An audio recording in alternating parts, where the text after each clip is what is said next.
I'm Kiera Morgan. Thanks for joining me on this episode of Coffee with Kiera, sponsored by The Human Bean, located in Newport and Lincoln City.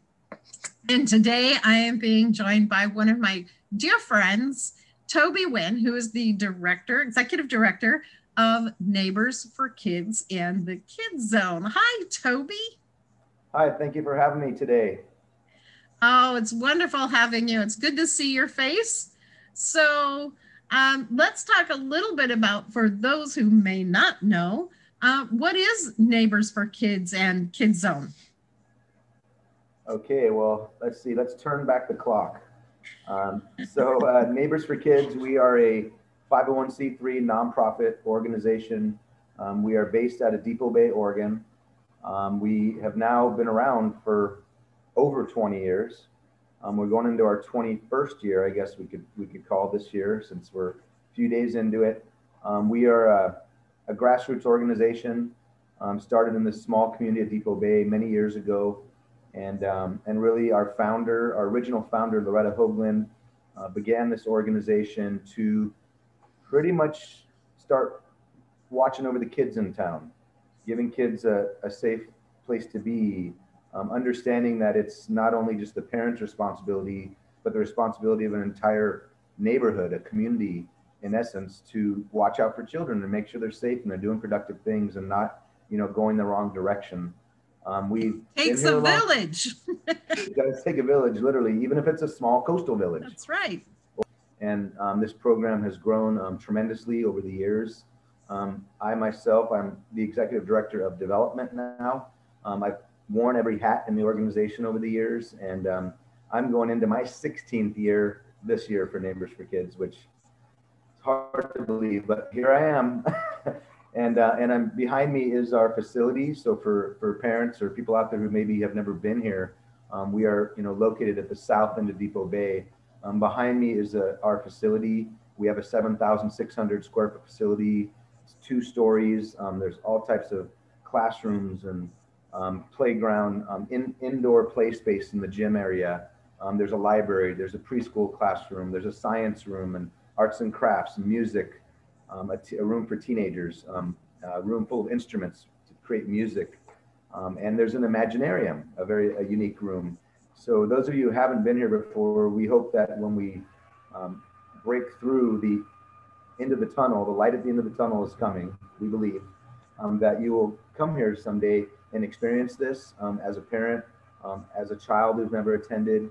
We look forward when it's safe and things are, deemed safe to move forward as normal, to invite new children, to invite our previously attending children and families back. And again, this facility behind me is normally bouncing with laughter and joy and curiosity and fun and little problems here and there, and the energy of children, and we greatly miss it. It's tough sitting in here right now knowing that we should be full. So Toby, let's talk a little bit about that. March 13th was the last day that Neighbors for Kids was open in the facility to families. Yes. Let's talk a little bit about how this pandemic has affected Neighbors for Kids. Okay. Along with the school district and the public schools, we were forced to close down back in mid-March. And so we were pushed into, the state of emergency for the state of Oregon, and not having that in-person direct service programming. We followed right behind the school district, as when they closed, we closed. So unfortunately, we haven't had direct services for since then. We've been doing, which I'll explain, we've been doing some great positive efforts in supporting the community and responding to community need. In addition to shutting down for a while, we, in the process of our annual licensing with Oregon Department of Education, and just looking at the facility and things infrastructure-wise, physically, we realized and were pretty much told that we needed to make some major capital improvements to this building, and a lot of it was, how I explain it, was based on our huge growth over the years. I mean, we grew our programs, we grew our services and the frequency of our hours, and just added a preschool, and we've evolved to respond to many different levels of need in this community for parents and kids. And along with that, though, our building didn't physically just automatically change with that. so we wouldn't that be nice? yeah, we quickly, I would say, played some catch up, and we luckily realized what we had to accomplish in May or June, and we, as in me, I guess mainly, jumped into fundraising mode, which I always am, and we were able to secure the resources to make these capital improvements to the building. And the major improvements that we did here, we accomplished and funded, luckily, were basically bringing the entire building to different occupancy from the original vision of few kids after school, older kids hang out, recreation, kind of throw the ball in the gym, hang out, have fun. Well, we've evolved into much more than that, as I explained. So along with that is we had to fully change our building occupancy to another level. And that meant bringing even the building up to even a higher fire code. So automatic fire alarm sprinkler systems we've had installed, which was very complicated and expensive. And then we also had full fire alarm system upgrades as well to the entire building.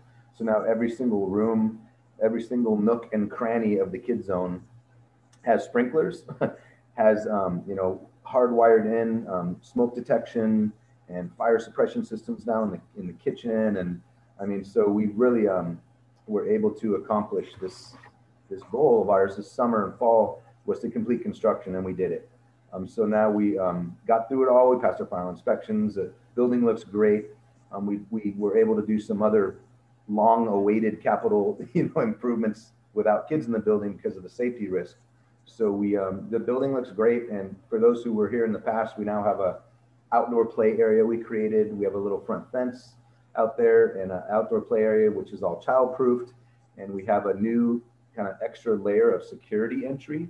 So there will be a buzzer with a little intercom camera system. So when you come see Nirvana, you'll not only have to come in the front door, you have to come in another door before the front door. So you'd be in the little courtyard area. And then, when you're here to pick up your child, then you'd enter the building. So we, are looking forward to opening at some point as an emergency childcare center. When we do open, whenever that date might be, we're going to be operating like other childcare centers under the Oregon Health Authority rules and restrictions, and it's pretty strict and pretty detailed. And our staff have been going through, I would say, rigorous trainings, a number of different layers of trainings to be knowledgeable and equipped to operate in that way. And it's complicated, but kids will be in stable groups. Kids will have their own classrooms. Kids will have their own teachers, their own bathrooms. And it's not going to be the way we normally operate, but it will be safe, and it will be a way that we can, be safe during the pandemic and still offer services. So you have touchless sinks now? Yes, we do. So we've had like a couple years worth of capital improvements. So kind of a blessing in disguise in a way. Yeah, it was kind of strange because in the spring of 2019, before COVID, we even knew COVID existed, we were already going into these health and safety improvements to this facility just because it was something that we needed to do. We were kind of forward thinking. And again, it was looking at personal hygiene, looking at, keeping kids and staff healthy and not getting the cold so much. Right. So as you said, we're able to convert all of our plumbing in the building, our sinks, faucets, as well as our soap machines and paper towel dispensers, all to touchless, which is super, super cool. And it couldn't have happened at a better time. And not that we've, been able to use them a lot yet because, COVID hit, but still the building is really safe and really looking at those details around health and hygiene and so on. And in addition to that, we had a fire suppression system put in the kitchen. We had a type 1 commercial hood that went out our roof. And there's been some pretty intense improvements done over the last couple of years here. And Toby, that is wonderful. And just before or just after the shutdown occurred. And before you started all these major improvements, one of the things that Kids Zone, of course, is all about is helping families and helping children. And one of the ways that you were able to do that and give some staff a few hours was to develop a picnic basket or food program and do some activities. Can you talk a little bit about that? And that's going to start up again, right? Yes, yes, and that's we're so thankful we get to offer that again soon. And like you said, we, like everyone, the other nonprofits and schools and organizations, we had to pivot. You know, pivoting. It's been a year of having to just be innovative and creative and safe at the same time to be able to do all you can to help people. And we were fortunately mobilized our team of staff, like you said, in March, and then by April 1st, we immediately started offering what we call, you said, picnic baskets. And because we know it's been a scary year, it's been a year where a lot of people have been lacking resources and their basic needs have not been met as normal. And so we wanted to mobilize efforts and do something similar that the school was distribution of food, healthy food, through the the child nutrition program, and also the enrichment. So giving kids something to do, activities, something productive, something fun, something healthy. Besides the schoolwork. Besides schoolwork and all the virtual learning and everything else, which is great, but we wanted to do our part as well and try to be creative and use the resources we had and some of our own ideas for some social, emotional, learning and just fun stuff that kids want to do that's really hands-on. So back in April, May, and June, we fed thousands of meals. We brought the program up to the point where we were feeding over 100 breakfasts and 100 lunches per day, 5 days a week. Those were our peak days. It was a great effort. We did that for a few months, as you mentioned, and then we had to transition into our construction work, where there couldn't be virtually anybody in the building for a while.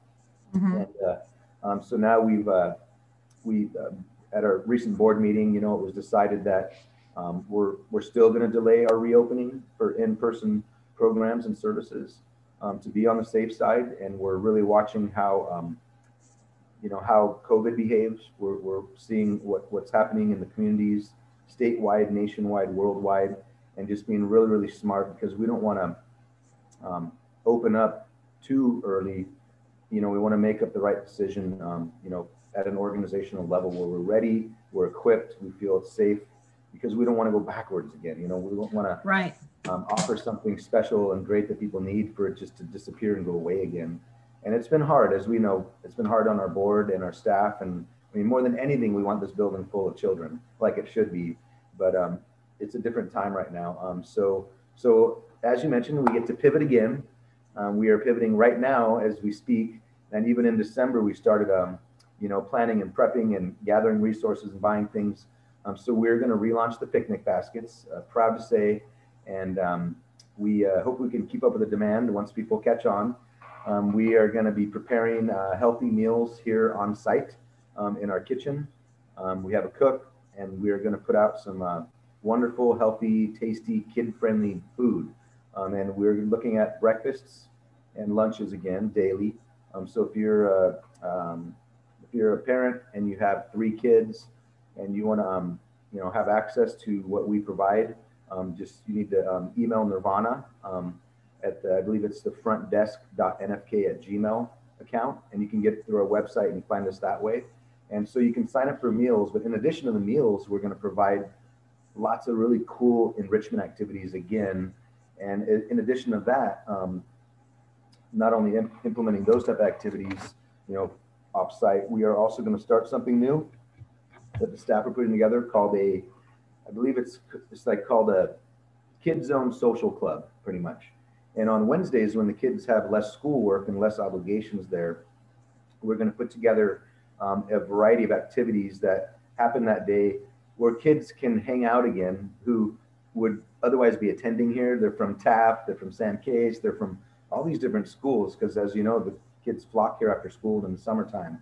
Well, we figured we'd form a social room, not necessarily like an academic room, as because the kids are doing a lot of the computer work now with the teachers, but where there's social games, you can dance, you can do a fun exercise, you can do an enrichment activity or a cooking project right with each other. We want to have breakout rooms. Nirvana and the staff have been looking at numbers, and we're thinking about maxing it out at about 15 per age group, and also offering those breakout rooms in the red, yellow, green, groups that we already have, which are age-specific cohorts. So they're groups of kids that are very, you have your preschool, you have your K2, you have your third and fourth graders, your teens. So we want to do it that way so kids can hang out with their fellow students, their fellow peers from across the county in kind of a cool, structured manner, where our staff kind of, like you attended Zoom meetings and trainings and everything. And now we can do our own Kid Zone style social club on Wednesdays. And I believe they said it's going to be about an hour and a half. And if the demand is really big and kids like this type of activity, then we're thinking of expanding that, but we're going to first start small. And as far as to go backwards, the enrichment activities, we're going to put some really cool things out there. We have a farm to school grant, which a lot of people have right now through Oregon Department of Ed. And that would be where we can help teach children all about Oregon agriculture, fishing, farming, growing. A lot of it has to do with the foods we eat and harvest, and also our economy of Oregon and the history and our traditions and culture of Oregon. So we're going to incorporate all kinds of cool activities and have a lot of hands-on materials, supplies, things we can offer kids to give them some fun social stimuli. And so that's really exciting. But does someone have to be already enrolled in the NFK program, Toby, to take advantage of the picnic baskets or be part of this program? How does that work? No. So this program, of course, we're in more frequent communication with the families that we serve. We keep in touch, but this program is also going to be open to any other children in the county. And we offer the food we give is through the summer. Well, it's not summer, but it is through the summer food service program, the SFSP. And that is the same child nutrition program that the school district is also offering their great meals through. So what that does, though, it offers, it's more flexible than the child and adult care food program, which is for enrolled children only. So when we offer the meals this way, any child ages 1 to 18 can get access to this food. The plan is to, have parents show up and we safely distribute the meals off site like before. And we may even get to the point where we're able to deliver some meals, like do different routes as we go north or south and away from here. We're still planning out those details, but yeah, it's great to offer it to new families and new kids in the area. And we will continue the picnic baskets, transitioning into when we can open again. So it feels good to be able to, get out of all this construction and, all these type of, efforts here and into the some busy work going in the building again. yeah. And the building looks great. Like I said, it's super clean. It's super organized and it's safe. It's craving children, but they can't come yet. Toby, how do people get a hold of you or Nirvana if they'd like to sign up or they want some more information? The easiest thing to do, if you have a computer or a smartphone, is to email Nirvana at frontdesk.nfk@gmail. And you can also, like I said, get into our website and find us that way. Or you can just call the Kid Zone number, which is a 541-765-8990. And then our website is neighborsforkids.org. You have a Facebook page? And there's a Facebook page. You can just find us on Facebook, just Neighbors for Kids, and we're going to pop up. We have been promoting, we're just starting to promote these activities that way so far. And we hope that 2021, again, is a different year and we can emerge through the challenges of the pandemic, which have been many. And, we've been here over 20 years and we're not done yet. I'll say that. And, all right. Toby, is there anything else you'd like to add as we're wrapping up? I'd like to say one great thing that we did this winter around the holiday season is we were able to I believe this is the right number. We were able to sponsor 63 children this year with gifts and presents and other basic needs being met, warm clothing through the Kid Zone, and the community was extremely generous. The people, the local people from out of town, people through PayPal, people that don't even live around here heard about the efforts, and the amount of giving during the pandemic was so generous, and we were able to literally give that right, or Santa was able to literally give that right to the children. So it was really, really great, a record year for that. And for it to happen during a pandemic, it just makes us proud.